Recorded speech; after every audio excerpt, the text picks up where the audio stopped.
footage you are about to see is raw, unscripted footage of a paranormal investigation of an alleged haunted location by the Southern Indiana ghost hunters. Any evidence, if any, that is found within this footage is the interpretation of the Southern Indiana ghost hunters, but may not be the only explainable reason for such evidence. It's up to the viewer to decide.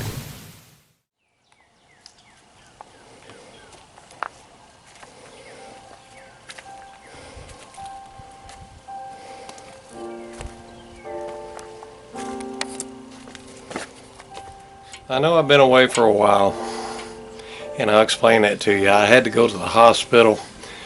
I had some problems with my heart. They had to put 18 stents in me. I only had 18% of my heart working at the time. Plus, I lost a few toes on my left foot.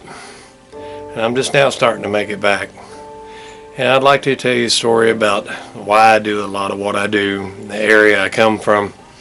I live close to Corydon, Indiana, and there's a lot of forgotten tales from Corydon of things that go bump in the night there. And I'd like to fill you in on a little of it, and you'll know a little bit of my history.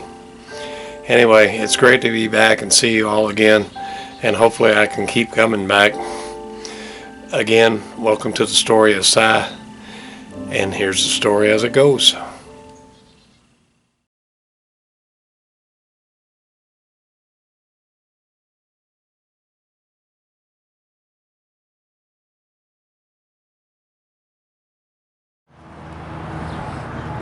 To the Hayeswood Theater.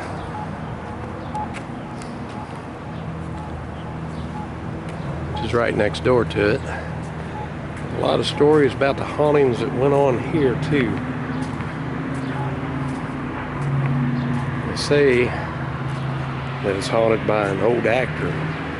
He used to be here. I actually worked here for a while. It's a nice theater.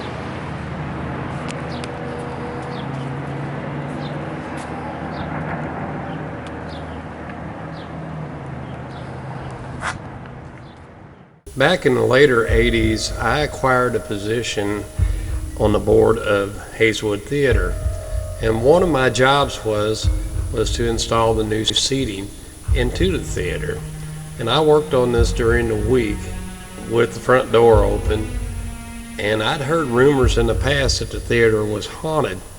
I didn't quite believe them because rumors are stories, and somebody started a story years ago, so I didn't know, but I did have a strange experience while I was working on the seats. While I was working on the seats in the theater, I kept hearing strange noises, mainly coming from the back area, and sometimes I'd hear footsteps, like somebody just stepped through the door. I'd turn to greet them, and of course there'd be nobody there. And I'd heard stories about the back of the theater being haunted at one time or another. I really didn't let it bother me that much. I just kept busy on the seats. And sometimes when I would go get a drink or so, I'd come back and some of my tools would be missing or moved to a different place. Does this make the theater really haunted? I really don't know if it was my overactive imagination, or maybe it is haunted. I would suggest, if you'd like to check it out, go down to Corydon, Indiana and check out the Hayeswood Theater and get a feel of it for yourself, and that way you can come up with your own idea on if the place is really haunted or not.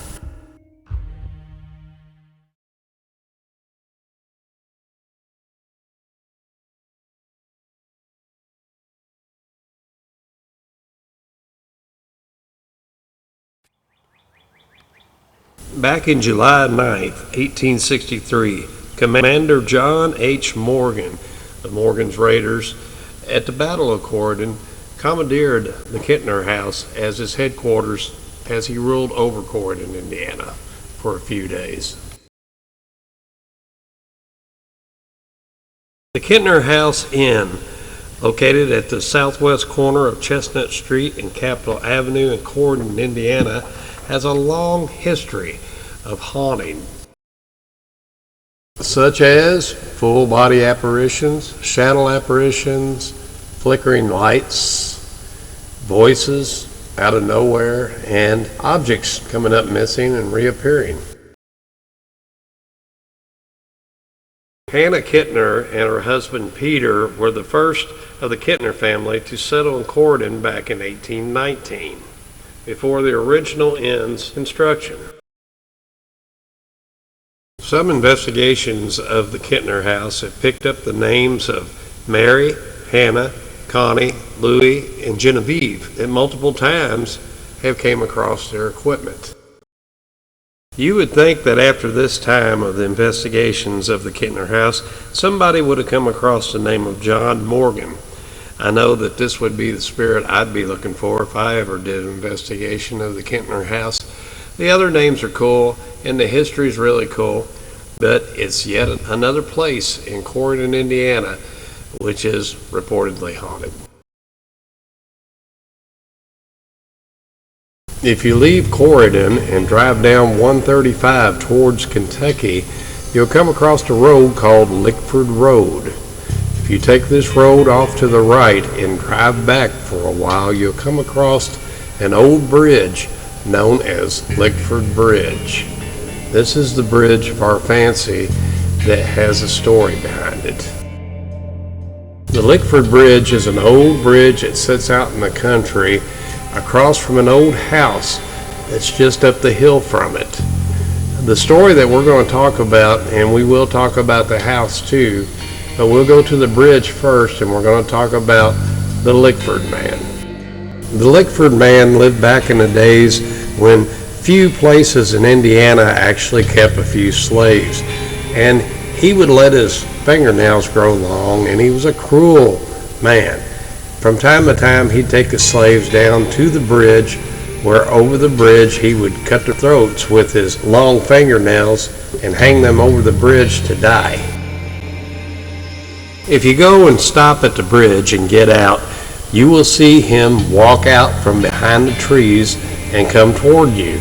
You'll tell it's him by what they call the red lightning bugs that light up around him.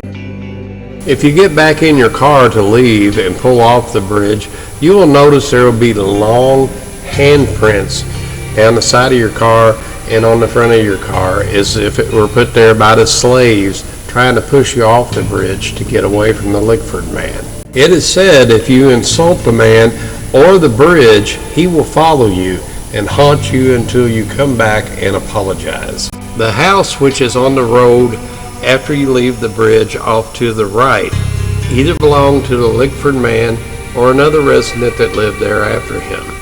But the story goes that either one of them went crazy and killed their family and buried them under the porch, which supposedly was dug up by the police afterwards.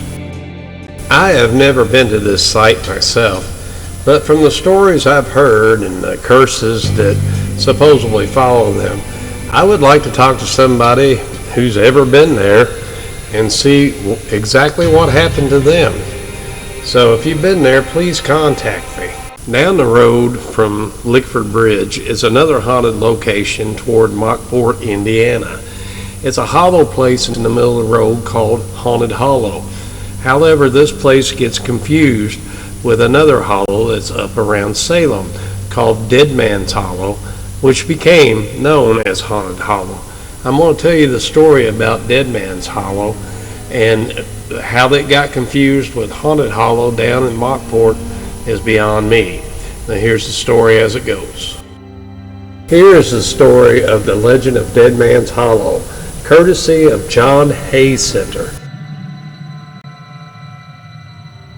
There's a hollow out along Cox Ferry Road that many generations of county residents say will inspire eerie and foreboding feelings, even if you visit during the daylight hours. Some claim it is haunted by a horrible, unspeakable spirit of a bygone era, while others will tell you that it's all nonsense, no more than a tale of urban legend. But this Washington County legend is steeped in historical fact. In the early part of November 1840, the Johnson County Sheriff and 2 deputies rode into Salem around breakfast time after delivering a prisoner to the state penitentiary in Jeffersonville. They stopped at a popular tavern inn on Main Street to get some breakfast. Also in the tavern at the time were 3 Kentuckians by the name of Hargrave, who had come to town to sell cattle. After eating and exchanging pleasantries, the 6 men got into a political discussion over the impending presidential election between Martin Van Buren and war hero William Henry Harrison. And it didn't take long for the conversation to turn argumentative. As the whiskey continued to flow, the quarreling became heated and turned intense, when a 6-foot, 200-pound deputy sheriff, Elias Voorhees, stood up and proclaimed that he could personally whip any of his Kentucky opponents. The eldest of the Hargrave men rose to engage Deputy Voorhees, and quickly all 6 men were engaged in a full bar-brawl battle. The fight raged on for some time, and the men from Kentucky seemed to have got the worst of it. After collecting their bloodied selves from the tavern floor, the 3 Kentuckians fled to the tavern and immediately ran to the Justice of Peace, Alexander Crook, to file charges of assault against the Johnson County lawmen. Crook, true to his position, issued affidavits and had the 3 Hoosiers arrested and detained for a trial at sundown. Somehow, just before dark, Deputy Voorhees managed to escape and get back to his horse. He galloped away from town in a flurry before the hearing could commence. When there was not an immediate pursuit of the fleeing man by local law enforcement, the Hargraves felt they weren't getting a fair deal, so they offered up a cash bounty to anyone who would hunt down, rearrest, and return Voorhees to town for the trial. 4 young local men eagerly volunteered, armed themselves, and set off in pursuit of the fugitive. The 4 amateur bounty hunters, Jeremiah Dennis, Isaac Gordon, Mike Atkinson, and John Goodwin, were gone for the rest of that night and did not return until the following evening. They reported to everybody they were unable to find even a trace of Voorhees and had heard no word or gossip on his whereabouts. In the gazy light of the pre-dawn hours of November 6th, 2 young Washington County boys, Phineas Little and John Williams, were out hunting for cattle along Cox Ferry Road when they made a horrendous discovery. Out in the field, a few rods from the road, was the ghastly, decapitated head of a man stuck atop a stake. The 2 boys took off down the road screaming bloody murder. People for miles around came running to the site to learn the identity of the individual, scrutinized the murder scene, or simply observed the macabre. It was quickly discovered that the corpse was that of Johnson County Deputy Sheriff Elias Voorhees. He had been shot through the heart and killed instantly. The assassins then used a large hunting knife to cut off his head and place it on a pike.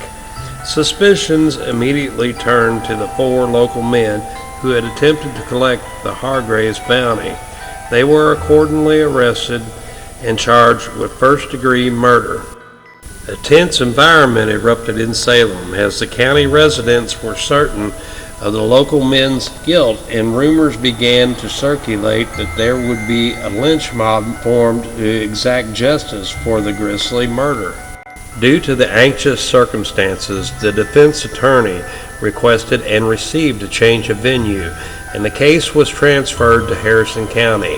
When the proceedings took place in Corydon, the case was hotly contested, and there were a number of incriminating facts that made it look bad for the prisoners.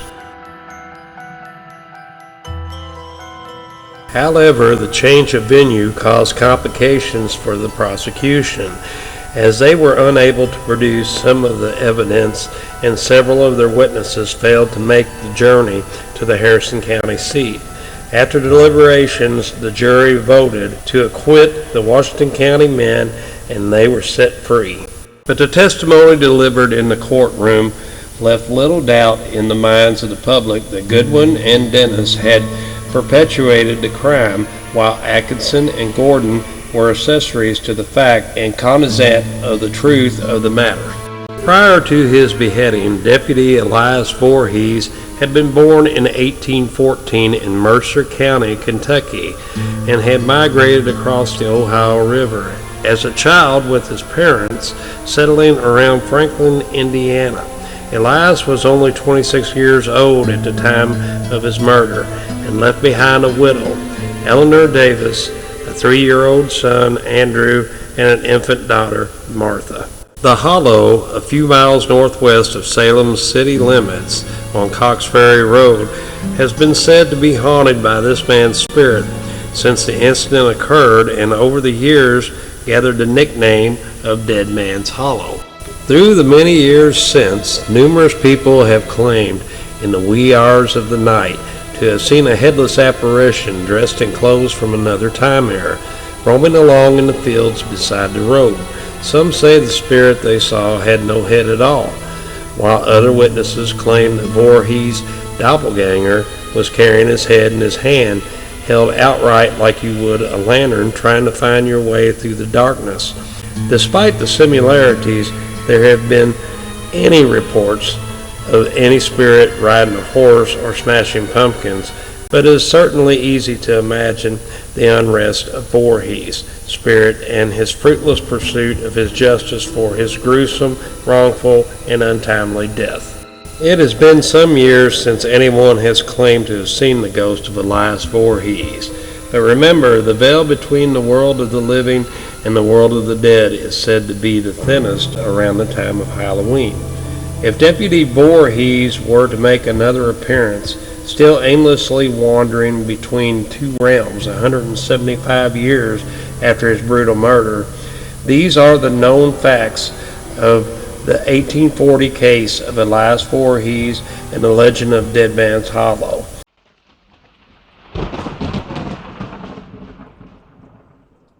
Francis Frank McCary, born in 1805, was a wealthy and well-known steamboat captain who ran ferry boats from Portland to New Albany. Born to Andrew McCary, an Irish immigrant in the southern Indiana area, McCary's love of the river seemed only natural. The steamboat masters were not patsies by any means. Says historian Jack Custer, it was a dog-eat-dog business. Eccentric McCary was right in the middle of it, Custer said, describing him as a rather fiery-tempered Irishman. McCary had a volatile relationship with other steamboat captains, jealous of his success. In the 1820s, the future captain began working construction on various river sites. In the early 1840s, he worked as a tow operator. Later, he became a partner in J. Hume and Company, one of the area's leading producers of cement, flour, and lime. In the 1850s, McCary entered a new trade, the ferry business, by purchasing the Portland New Albany Ferry. Due to his company's dependence on the river, it was said that as the new burgeoning steamboat trade grew, so did McCary's anger and hostility. He felt that the wakes from the steamboats rocked his ferries and frightened the animals and people aboard. Before his death in 1857, the captain built a burial vault on the river. This is also when McCary's anger achieved legendary status. The tomb in which he was laid to rest was to be vertical. Some say it was so McCary could look out over his beloved Ohio River through the portal above the door of the entrance of the tomb. Others say it was done so the captain could curse the passing riverboats as well as the bridges crossing the river. His curse stated that anyone who sees my grave will not make it back to the shore, and the river would become their home. Although no documentation exists to support the captain's legendary anger, steamer cruise directors of the 1920s and 30s traveling to Ohio took pleasure in relating and often embellishing the tale of the Captain Francis McCary and his cursed tomb. Soon passing captains began blowing their whistle to ward off the Captain McCary's curse. In 1905, the captain's remains were removed from his tomb and reinterred in a family vault located in Cave Hill Cemetery in Louisville, Kentucky. The tomb, although empty today, still exists on a bluff about 400 feet above Highway 111 in Elizabeth, Indiana, and about 1 mile west of Caesars Casino. It is located on private property, so no visitors are allowed to visit. Even if you could get to the tomb, it's a rough and rocky climb in loose soil up about 400 feet.